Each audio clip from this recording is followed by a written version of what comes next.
스님이 17년간 세상과의 모든 인연을 끊고 홀로 수행했던 순천 송광사 불이람입니다. 법정 스님의 작은 방에는 책이 몇 권 있었습니다. 그 중에서도 손때가 가장 많이 묻은 책이 2권 있었으니 하나는 노자의 도덕경이고 또 하나는 장자의 장자였습니다. 사람들이 스님께 그렇게 외롭지 않으세요? 라고 물으면 스님은 웃으며 대답하곤 하셨습니다. 외로운 것이 아니라 고요한 것입니다. 노자가 법정 스님께 비움을 가르쳐 주었다면 장자는 자유를 가르쳐 주었습니다. 젊은 수행자였던 시절 불교 경전을 공부하던 법정 스님은 우연히 장자의 글을 읽게 되었습니다. 그리고 충격을 받으셨습니다. 이 사람은 2300년 전에 살았는데 어쩌면 이렇게 자유로울 수 있을까? 장자는 가난했습니다. 법정 스님보다 더 가난했을지도 모릅니다. 신발을 삼아서 팔며 연명했다고 합니다. 하지만 초나라 왕이 제상 자리를 제안했을 때 거절했습니다. 나는 진흙탕에서 꼬리를 끌며 사는 살아있는 거북이가 되겠다. 이 구절을 읽었을 때 법정 스님은 무릎을 치셨다고 합니다. 그렇다, 이것이다. 세상 사람들은 높은 자리, 많은 재산, 큰 명예를 얻으려고 평생을 애씁니다. 하지만 그것을 얻고 나면 자유를 잃습니다. 그것을 지키느라, 그것에 얽매이느라 정작 삶은 무거워집니다. 법정 스님은 그래서 무소유를 선택하셨습니다. 스님이 쓰신 무소유라는 책에는 이런 말씀이 있습니다. 무소유란 아무것도 갖지 않는다는 것이 아니라 불필요한 것을 갖지 않는다는 뜻이다. 이것이 바로 장자의 정신이었습니다. 장자는 지금으로부터 2300년도 더 전 중국 전국시대에 살았던 사람입니다. 본명은 장주입니다. 그 시대는 전쟁이 끊이지 않던 혼란한 시절이었습니다. 사람들은 살아남기 위해, 출세하기 위해 필사적이었습니다. 권력자들에게 아첨하고 남을 밟고 올라서려 했습니다. 하지만 장자는 그런 세상을 등졌습니다. 장자는 평생 가난했습니다. 집안도 가난했고 벼슬도 하지 않았습니다. 생계를 위해 신발을 엮어 팔며 살았다고 합니다. 어느 날 장자가 너무 가난해서 재상인 친구에게 쌀을 빌리러 갔습니다. 그 친구가 말했습니다. 좋아, 조금만 기다려. 내가 봉토에서 세금을 거두면 그때 300냥을 빌려주지. 장자가 웃으며 이야기를 하나 들려주었습니다. 오다가 보니 수레바퀴 자국에 붕어 한 마리가 있더군. 나에게 물 한 말만 부어주시오 하기에 내가 말했지. 좋아, 조금만 기다려. 내가 남쪽으로 가서 큰 강물을 끌어와 주겠네. 그러자 붕어가 말하더군. 그땐 나는 이미 생선가게에 가 있을 거요. 이 일화를 통해 장자는 가난했지만 비굴하지 않았고 권력자 앞에서도 당당했음을 보여줍니다. 법정 스님도 비슷한 마음으로 사셨습니다. 스님은 이렇게 말씀하신 적이 있습니다. 가난하게 사는 것이 부끄러운 것이 아니라 가난을 부끄럽게 여기는 것이 부끄러운 것이다. 장자를 읽으며 법정 스님은 배우셨습니다. 진짜 부자는 많이 가진 사람이 아니라 자유로운 사람이라는 것을. 장자라는 책의 첫 번째 편이 소요유입니다. 소요유란 아무 구속도 없이 자유롭게 논인다는 뜻입니다. 이것이 장자가 가장 하고 싶었던 말입니다. 장자는 이런 놀라운 이야기로 시작합니다. 북쪽 바다에 곤이라는 엄청나게 큰 물고기가 살았습니다. 얼마나 큰지 몇천 리인지도 모릅니다. 이 물고기가 변해서 새가 되니 이름이 붕입니다. 이 새의 등도 몇천 리인지 모릅니다. 이 거대한 새가 날아오를 때는 날개가 하늘을 덮는 구름 같습니다. 바닷물이 거세게 움직일 때 남쪽 바다로 날아가는데 한 번 날갯짓에 9만 리를 날아오릅니다. 법정 스님은 처음 이 이야기를 읽으셨을 때 속으로 웃으셨다고 합니다. 이 사람 참 상상력이 대단하구나. 하지만 계속 읽다 보니 깨달으셨습니다. 장자가 이야기하고 싶었던 것은 상상 속의 큰 새가 아니었습니다. 진짜 자유란 무엇인가 하는 것이었습니다. 이야기는 이렇게 이어집니다. 매미와 작은 새가 이 붕새를 보고 비웃습니다. 저 새는 뭐 하는 거야? 우리는 힘껏 날아올라 봐야 나무 위까지인데 저렇게 9만 리를 날아서 뭐하게? 우리처럼 여기서 편하게 사는 게 낫지. 장자는 이렇게 말합니다. 매미와 작은 새는 큰 붕새를 이해하지 못합니다. 왜냐하면 그들의 세계가 다르기 때문입니다. 법정 스님은 이 이야기를 읽으며 많은 것을 생각하셨습니다. 세상 사람들은 스님께 물었습니다. 스님, 왜 그렇게 사세요? 좋은 집에서 살고 맛있는 음식 먹고 편하게 사시면 안 되나요? 법정 스님은 대답하기 어려우셨습니다. 설명해도 이해하지 못할 것이기 때문입니다. 마치 매미가 붕새를 이해하지 못하듯이. 하지만 장자를 읽은 사람은 압니다. 진짜 자유는 물질적 풍요에서 오는 것이 아니라는 것을. 법정 스님은 오두막 편지에서 이렇게 쓰셨습니다. 나는 소유하고 있는 모든 것이 짐이 되는 것을 두려워한다. 집이 크면 관리할 것이 많아집니다. 옷이 많으면 고를 것이 많아집니다. 물건이 많으면 정리할 것이 많아집니다. 그런 것들이 우리를 자유롭게 할까요? 아닙니다. 오히려 우리를 묶어둡니다. 장자가 말하는 소유요, 진짜 자유란 아무것도 우리를 얽매지 않는 상태입니다. 붕새가 9만 리를 나는 것처럼 우리 마음도 그렇게 자유로워질 수 있습니다. 다만 우리를 묶고 있는 것들을 내려놓아야 합니다. 법정 스님은 송광사 분리람에서 은둔 생활을 하실 때 정말 아무것도 가지지 않으셨습니다. 방 안에는 책 몇 권, 낡은 이불 하나, 작은 책상이 전부였습니다. 어떤 방문객이 스님, 너무 불편하시지 않으세요? 라고 물었을 때 스님은 웃으며 대답하셨습니다. 불편한 것이 아니라 자유로운 것입니다. 이것이 바로 장자가 말하는 소유율을 실천하신 것입니다. 세상 사람들은 더 많이 가지려고 애쓰지만 법정 스님은 더 많이 내려놓으셨습니다. 그럴수록 스님은 더 자유로워지셨습니다. 장자의 두 번째 큰 가르침은 재물론입니다. 재물론이란 모든 사물을 평등하게 본다는 뜻입니다. 장자는 이렇게 묻습니다. 크고 작음, 좋고 나쁨, 아름답고 추함. 이런 구분이 정말 절대적인 것일까? 우리는 습관적으로 모든 것을 구분합니다. 이것은 좋고 저것은 나쁘다. 이 사람은 훌륭하고 저 사람은 못났다. 이것은 가치 있고 저것은 쓸모없다. 하지만 장자는 말합니다. 그런 구분은 우리의 편견일 뿐이라고. 장자의 가장 유명한 이야기가 바로 호접지몽입니다. 장자가 나비가 되는 꿈을 꾸었습니다. 꿈속에서 장자는 완전히 나비였습니다. 헐헐 날아다니며 자유롭고 즐거웠습니다. 자기가 장자인지도 몰랐습니다. 그런데 잠에서 깨어보니 장자였습니다. 장자는 이렇게 생각했습니다. 내가 장자로서 나비 꿈을 꾼 것일까? 아니면 나비가 지금 장자 꿈을 꾸고 있는 것일까? 법정 스님은 이 이야기를 참 좋아하셨습니다. 우리는 너무 확신합니다. 이것이 진짜고 저것은 가짜다. 이것이 현실이고 저것은 꿈이다. 하지만 정말 그럴까요? 법정 스님은 산속에서 살며 많은 것을 보셨습니다. 세상 사람들은 돈을 많이 벌면 행복할 거라고 생각합니다. 높은 자리에 오르면 만족할 거라고 생각합니다. 유명해지면 기쁠 거라고 생각합니다. 하지만 막상 그것을 얻고 나면 어떻습니까? 여전히 불만족스럽고 여전히 불안합니다. 더 많은 것을 원하게 됩니다. 법정 스님은 이렇게 말씀하신 적이 있습니다. 탐욕은 끝이 없다. 채워도 채워도 끝이 없는 것이 욕망이다. 장자가 말하는 재물론은 바로 이런 욕망으로부터의 자유입니다. 장자는 또 이런 이야기를 합니다. 원숭이를 기르는 사람이 있었습니다. 그가 원숭이들에게 말했습니다. 아침에 도토리 3개, 저녁에 4개를 주겠다. 원숭이들이 화를 냈습니다. 그럼 아침에 4개, 저녁에 3개를 주겠다. 원숭이들이 좋아했습니다. 우리가 웃을 수 있을까요? 우리도 원숭이와 다르지 않습니다.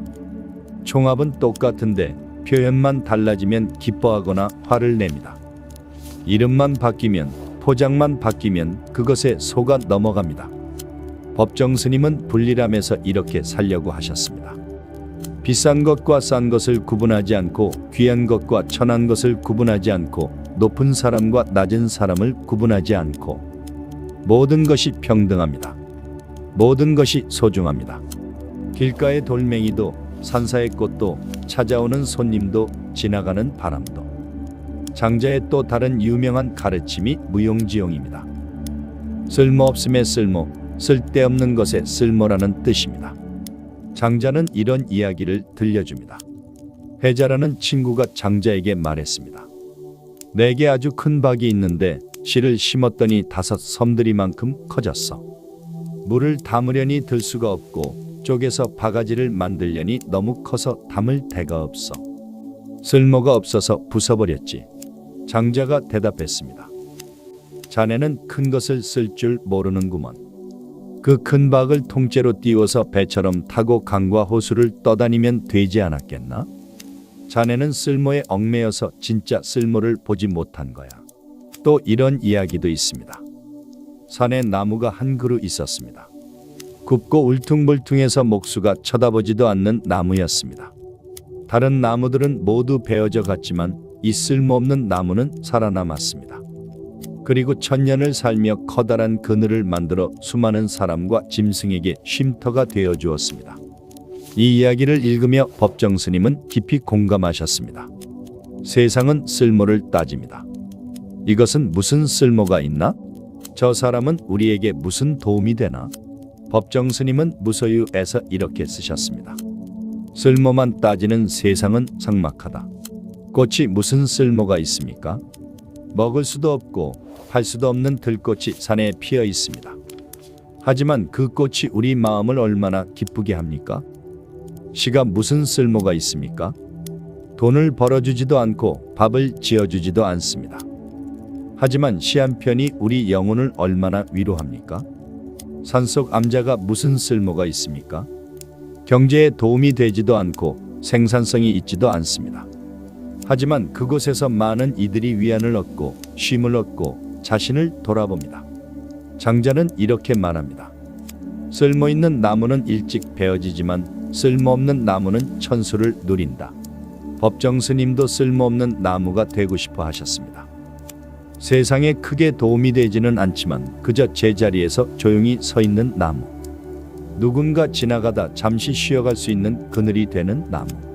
그것이면 충분하지 않겠느냐고 스님은 생각하셨습니다. 법정 스님의 삶 자체가 이 무용지용의 실천이었습니다. 스님은 큰 절의 주지가 되지 않으셨습니다. 많은 제자를 두지도 않으셨습니다. 유명해지려고 애쓰지도 않으셨습니다. 그저 작은 암자에서 조용히 사셨습니다. 세상의 기준으로 보면 쓸모없는 삶이었을지 모릅니다. 하지만 그 삶이 얼마나 많은 사람들에게 위로가 되었습니까? 스님의 글이 얼마나 많은 이들의 마음을 어루만졌습니까?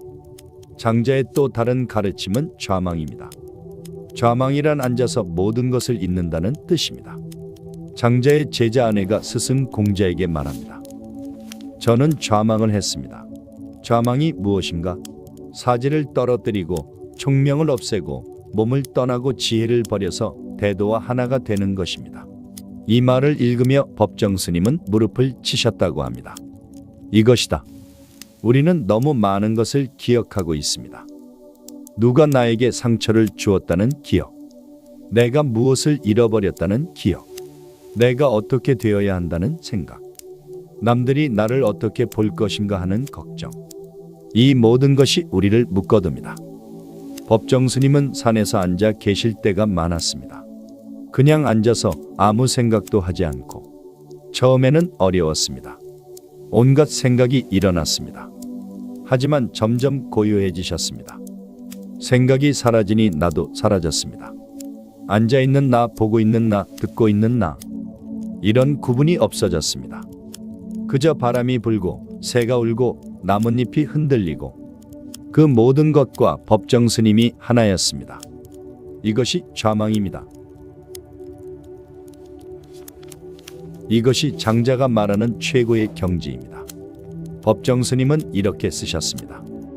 혼자 있을 때 비로소 온전한 자기를 만난다. 혼자 있다는 것은 외로운 것이 아닙니다. 모든 것과 하나가 되는 것입니다. 산도 나고 바람도 나고 새소리도 나고 빗소리도 나입니다. 구분이 사라지면 평화가 찾아옵니다. 법정 스님의 수필집 무소유가 베스트셀러가 되었을 때의 일입니다. 출판사에서 인쇄를 가져왔습니다. 상당한 금액이었습니다. 보통 사람이라면 기뻐하며 받았을 것입니다. 하지만 스님은 이렇게 말씀하셨습니다. 이 돈은 제 것이 아닙니다. 독자들의 마음입니다.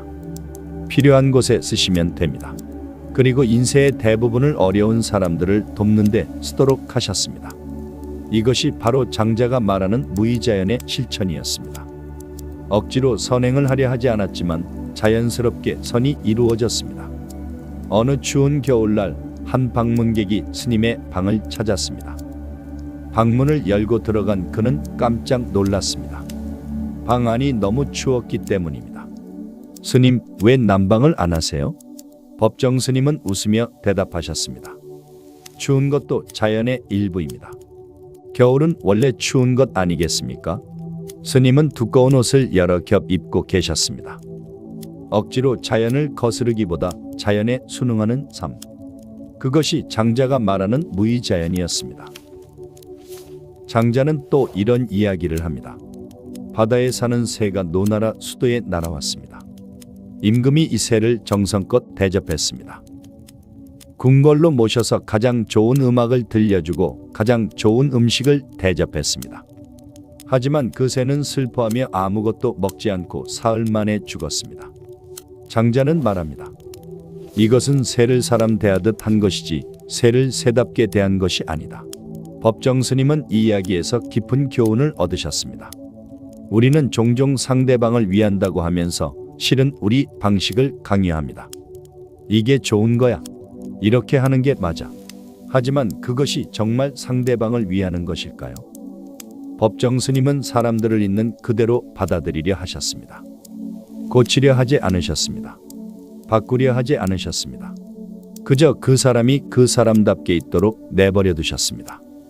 이것이 장자의 가르침이고 진정한 자비였습니다. 장자는 죽음에 대해서도 독특한 견해를 가지고 있었습니다. 장자의 아내가 죽었을 때 친구 해자가 조문을 왔습니다. 그런데 장자는 슬퍼하기는커녕 다리를 뻗고 앉아 항아리를 두드리며 노래를 부르고 있었습니다. 해자가 화를 냈습니다. 부인이 죽었는데 어떻게 노래를 부를 수 있어? 장자가 대답했습니다. 처음에는 나도 슬펐어.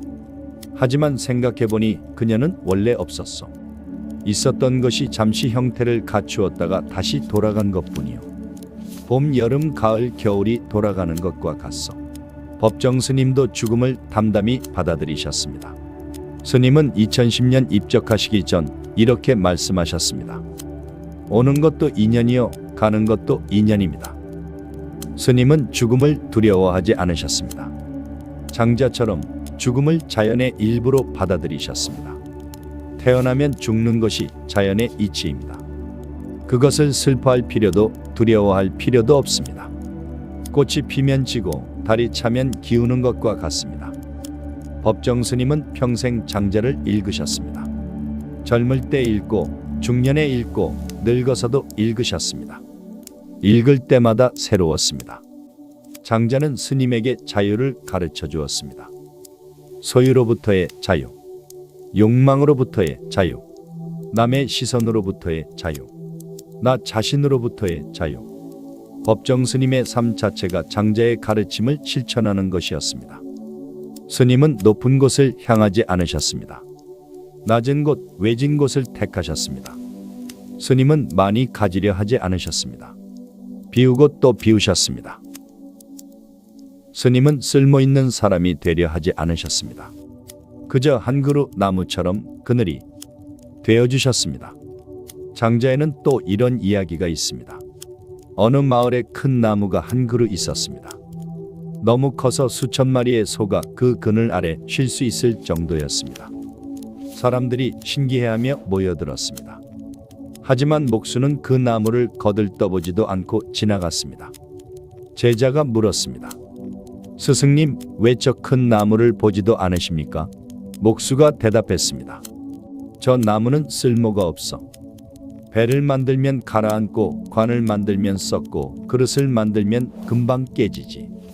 쓸모없는 나무야. 그날 밤 목수의 꿈에 그 나무가 나타나 말했습니다. 당신은 쓸모있는 나무와 나를 비교하는군요. 배나무, 감나무, 귤나무를 보십시오. 열매가 익으면 가지가 꺾이고 베어지고 학대당합니다. 쓸모가 있어서 천수를 누리지 못합니다. 나는 오랫동안 쓸모없는 나무가 되려고 애썼습니다. 여러 번 죽을 뻔했지만 마침내 쓸모없게 되었습니다. 이것이 나에게는 큰 쓸모입니다. 만약 내게 쓸모가 있었다면 어찌 이렇게 클 수 있었겠습니까?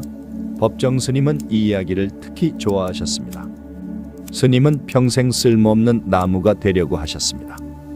세상의 기준으로 보면 스님의 삶은 비생산적이었습니다. 경제에 기여하지도 않았고 무언가를 만들어내지도 않았습니다. 그저 산속에서 조용히 지내시며 가끔 글을 쓰셨을 뿐입니다. 하지만 그 쓸모없는 삶이 얼마나 많은 이들에게 의미가 되었습니까? 그 비생산적인 글들이 얼마나 많은 사람들의 마음을 움직였습니까? 법정 스님은 2010년 입적하실 때까지 단 한 번도 자가용을 소유하지 않으셨고 통장 잔고도 거의 없으셨습니다. 스님의 방에는 여전히 책 몇 권과 낡은 이불만 있었습니다. 하지만 스님보다 풍요로운 삶을 산 사람이 있을까요? 스님보다 자유로웠던 사람이 있을까요? 장자가 2300년 전에 말했던 그 자유를 법정 스님은 20세기와 21세기를 살며 몸소 보여주셨습니다. 장자는 이렇게 말합니다. 완전한 사람은 거울과 같다. 오는 것을 보내지 않고 가는 것을 맞이하지 않는다. 응하되 간직하지 않으니 그러므로 만물을 이기면서도 상하지 않는다. 법정 스님의 삶이 바로 이러했습니다. 찾아오는 사람을 거부하지 않으셨지만 집착하지도 않으셨습니다. 주어진 것을 받으셨지만 욕심내지 않으셨습니다. 흘러가는 대로 사셨지만 중심을 잃지 않으셨습니다. 어느 날 젊은 스님 한 분이 법정 스님을 찾아왔습니다. 스님, 어떻게 하면 깨달음을 얻을 수 있습니까? 법정 스님은 잠시 침묵하시다가 이렇게 말씀하셨습니다. 깨달으려 하지 마십시오. 그냥 사십시오. 젊은 스님이 어리둥절해하자 법정 스님은 덧붙이셨습니다. 배고프면 먹고 피곤하면 자고 할 일이 있으면 하십시오. 그것이 도입니다.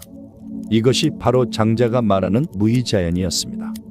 억지로 무언가를 이루려 하지 않는 것, 자연스럽게 흐르는 것. 장자의 책에는 이런 구절도 있습니다. 도는 똥과 오줌에도 있다. 제자가 놀라며 묻습니다. 그렇게 낮은 곳에도 있습니까? 장자가 대답합니다. 도가 없는 곳이 없다. 이 말씀을 들은 법정 스님은 깊이 고개를 끄덕이셨다고 합니다. 진리는 특별한 곳에만 있는 것이 아닙니다. 높은 곳에만 있는 것이 아닙니다. 일상의 모든 곳에, 평범한 모든 것에 진리가 있습니다. 법정 스님은 걸레질을 하시며 돌을 닦으셨습니다. 마당을 쓸며 돌을 닦으셨습니다. 차 한 잔을 우리며 돌을 닦으셨습니다. 특별한 수행법이 있었던 것이 아닙니다. 그저 일상을 정성껏 온전히 사셨을 뿐입니다. 걸레질을 할 때는 걸레질만 하셨습니다. 차를 마실 때는 차 마시는 것에만 집중하셨습니다. 이것이 장자가 말하는 삶이고 법정 스님이 실천하신 삶이었습니다. 장자는 또 이런 말을 했습니다. 도를 듣고 웃지 않으면 도가 아니다. 진리는 엄숙한 것이 아닙니다. 무겁고 어려운 것이 아닙니다. 오히려 가볍고 즐거운 것입니다. 법정 스님도 자주 웃으셨습니다. 밝게 웃으시고 유머를 즐기셨습니다. 스님의 글에도 유머가 있습니다. 장자의 영향이었을 것입니다. 장자의 글에는 재치와 익살이 가득합니다. 심각하지 않습니다. 가볍습니다. 하지만 그 가벼움 속에 깊은 진리가 있습니다. 법정 스님이 장자에게서 배운 가장 중요한 것은 아마도 집착하지 않기였을 것입니다. 장자는 말합니다. 삶에 집착하면 죽음이 두렵고 가짐에 집착하면 이름이 두렵고 명예에 집착하면 비난이 두렵다. 우리의 모든 고통은 집착에서 옵니다. 법정 스님은 아무것도 집착하지 않으셨습니다. 명예에 집착하지 않으셨습니다. 그래서 비난도 두렵지 않으셨습니다. 소유에 집착하지 않으셨습니다. 그래서 잃을 것도 없으셨습니다. 삶에 집착하지 않으셨습니다. 그래서 죽음도 두렵지 않으셨습니다. 스님이 입적하시기 며칠 전 제자들이 모여 있었습니다. 슬픔에 잠긴 제자들을 보시며 법정 스님은 조용히 말씀하셨습니다. 슬퍼하지 마십시오. 만남이 있으면 헤어짐이 있는 것입니다. 이것이 자연의 이치입니다. 그리고 미소를 지으셨습니다. 장자가 아내의 죽음 앞에서 노래를 불렀듯이 법정 스님은 자신의 죽음 앞에서 미소를 지으셨습니다. 이것이 장자를 평생 읽고 실천한 사람의 모습이었습니다. 장자의 마지막 부분에는 이런 이야기가 나옵니다. 장자가 죽어갈 때 제자들이 성대하게 장례를 치르려 했습니다. 장자가 말했습니다. 나는 하늘과 땅을 관으로 삼고 해와 달을 한 쌍의 옥으로 삼고 별들을 구슬로 삼고 만물을 부장품으로 삼겠다. 장례 준비가 이미 다 되어 있지 않은가? 무엇을 더 하겠는가? 제자들이 말했습니다. 스승님을 까마귀와 솔개가 먹을까 걱정됩니다. 장자가 웃으며 말했습니다. 땅 위에서는 까마귀와 솔개의 먹이가 되고 땅 밑에서는 개미의 먹이가 된다. 한쪽에서 빼앗아 다른 쪽에 주니 어찌 그리 편파적인가? 법정 스님도 비슷한 뜻을 남기셨습니다. 화려한 장례를 원하지 않으셨고 거창한 추모를 원하지 않으셨습니다. 그저 자연으로 돌아가기를 원하셨습니다. 스님의 유언대로 스님의 유해는 화장되어 산과 강에 뿌려졌습니다. 소유하지 않으셨던 것처럼 떠나실 때도 아무것도 남기지 않으셨습니다. 다만 스님의 삶 그 자체가 우리에게 남아 있습니다. 오늘날 우리는 어떻게 살고 있을까요? 우리는 더 많이 가지려 합니다. 더 높이 올라가려 합니다. 더 유명해지려 합니다. 더 인정받으려 합니다. 그러느라 우리는 지쳐갑니다. 불안해집니다. 불행해집니다. 장자는 2300년 전에 이미 이것을 보았습니다. 그리고 다른 길을 제시했습니다. 법정 스님은 그 길을 걸으셨습니다. 그리고 우리에게도 그 길을 보여주셨습니다. 높은 곳을 향하지 마십시오. 낮은 곳으로 내려가십시오. 많이 가지려 하지 마십시오. 비우십시오. 쓸모있는 사람이 되려 하지 마십시오. 그냥 당신답게 사십시오. 억지로 무언가를 이루려 하지 마십시오. 자연스럽게 흐르십시오. 집착하지 마십시오. 놓아주십시오. 이것이 장자의 가르침이고 법정 스님이 보여주신 삶입니다. 장자는 어려운 책이 아닙니다. 재미있는 이야기들로 가득한 책입니다. 하지만 그 이야기 속에 깊은 지혜가 담겨 있습니다. 법정 스님은 이 책을 평생 읽으셨습니다. 읽을 때마다 새로운 깨달음을 얻으셨습니다. 그리고 그 깨달음을 삶으로 살아내셨습니다. 법정 스님의 삶을 보면 장자를 이해할 수 있고 장자를 읽으면 법정 스님의 삶을 이해할 수 있습니다. 법정 스님은 돌아가셨지만 스님의 가르침은 여전히 우리와 함께 있습니다. 장자는 2300년 전 사람이지만 그의 지혜는 여전히 살아 있습니다. 시대가 바뀌어도 변하지 않는 진리가 있습니다. 진정한 자유, 진정한 평화, 진정한 행복. 그것은 많이 가지는 데서 오는 것이 아니라 내려놓는 데서 옵니다. 높이 올라가는 데서 오는 것이 아니라 낮아지는 데서 옵니다. 억지로 이루는 데서 오는 것이 아니라 자연스럽게 흐르는 데서 옵니다. 법정 스님이 사랑했던 장자. 이 책은 오늘도 우리에게 말할 겁니다. 자유롭게 사십시오. 당신을 묶고 있는 것들을 내려놓으십시오. 그러면 당신도 구만 리를 나는 붕새처럼 자유로워질 수 있습니다. 법정 스님은 그렇게 사셨습니다. 우리도 그렇게 살 수 있습니다. 장자와 법정 스님이 우리에게 그 길을 보여주셨습니다.